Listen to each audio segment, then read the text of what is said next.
Magandang araw sa inyong lahat. Kami pala ang ika-6 na pangkat at ang kwento na ibabahagi namin sa inyo ngayon ay ang kwento ng Maragtas, epiko ng Visayas. Ang Borneo noon ay nasa pamumuno ng isang malupit at masamang sultan na si Sultan Makatunaw. Kinamkam niya ang lahat ng yaman ng nasasakupan at kaniya ring pinupugaya ng dangal ang mga babae, pati ang mga asawa at anak na dalaga ng mga dato na nasa ilalim ng kaniyang pamumuno. Isang araw, si Pabulanan, ang asawa ni Dato Paiburong, ang nais halayin at angkinin ng masamang sultan. Nalaman ni Dato Paiburong ang tangka ni Sultan Makatunaw. Nagbalak ang magiting na dato na manlaban kay Sultan Makatunaw. Nag-usap-usap silang palihim. Naisipan nilang humingi ng tulong kay Dato Sumakwel. Si Sumakwel ay mabait, magalang, at matalino.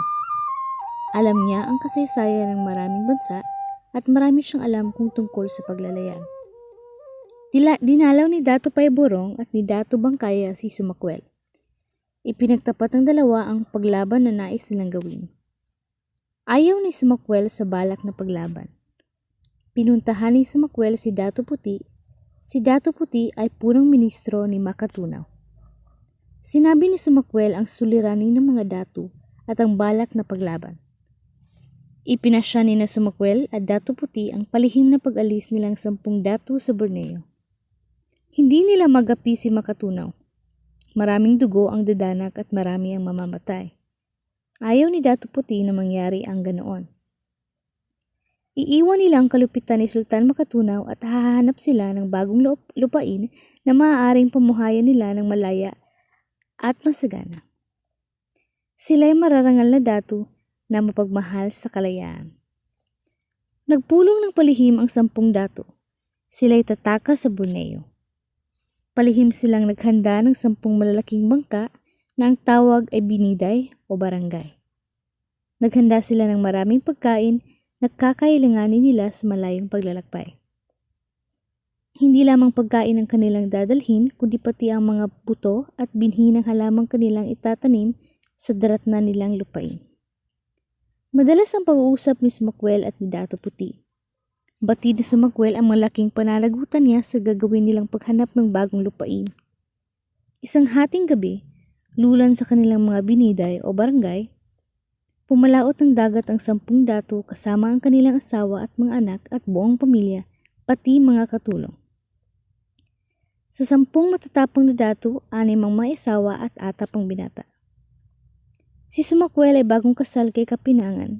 Si Dato Bangkaya ay kasal kay Katurong na kapatid ni Sumakwel. Ang mag-asawang si Dato Paiburong at Pabulanan. Si Dato Puti at ang kanyang asawang si Pinampangan. At ang 4 na binatang dato ay sina Dumingsel, Valenzuela, Dumalugdog at Lubay. Nakita ng minsan ni Sumakwel ang isang pulo makalagpas ang pulo ng Palawan. Alam niya naninirahan dito ay mga ati na pawang mababait at namumuhay ng tahimik. Alam din niya kung gaano kayaman ang pulo. Makaraan ng ilang araw at gabi nilang paglalakbay, narating nila ang pulo ng Panay. Ang matandang pangalan nito ay Aninipay. Bumaba si Dato Puti at naglakad-lakad at nakita niya ang isang ati.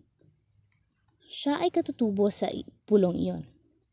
Pandak, maitim, kulot ang buhok at sapal ang ilong.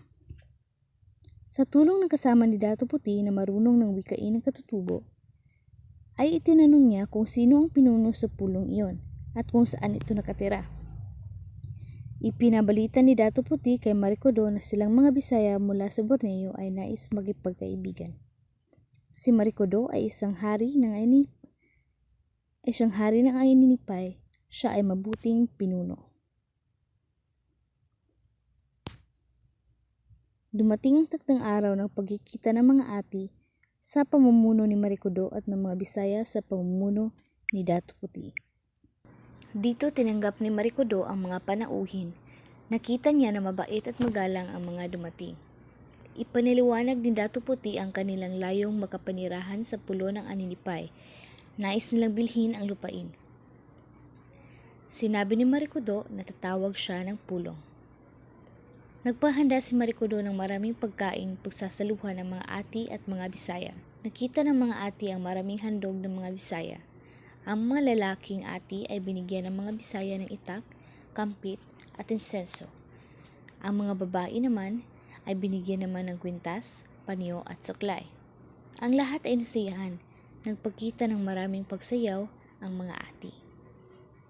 Ipinakuha ni Dato Puti ang isang gintong salakot at gintong batya mula sa kanilang barangay. Ibinigay niya ito kay Marikodo. Nakita ni Maniwantiwan ang mahaba-habang kwintas ni Pinampangan. Pinigil ni Maniwantiwan ang bilihan kung hindi siya magkakaroon ng kwintas. Madaling ibinigay ni Pinampangan ang kwintas niya kay Maniwantiwan. Itinanong ni Dato Puti kung gaano kalaki ang pulo. Sinabi ni Marikodo na kung lalakad sa baybay dagat ng pulo, simula sa buwang Kiling, Abril, buwan ng pagtatanim. Ang lupang kapatagan ay ibinigay ng mga ati sa mga Bisaya. Ibinigay rin nila ang kanilang mga bahay. Ang mga ati ay lumipat ng paninirahan sa bundok. Madaling isinaayos ni Dato Puti ang mga Bisaya. Matapos magpaalam kay Sumakwel, umalis na ang 3 barangay, kay Dato Puti ang isa. At ang dalawa po ay sa 2 binatang dato na sina Dato Dumingsel at Dato Valenzuela.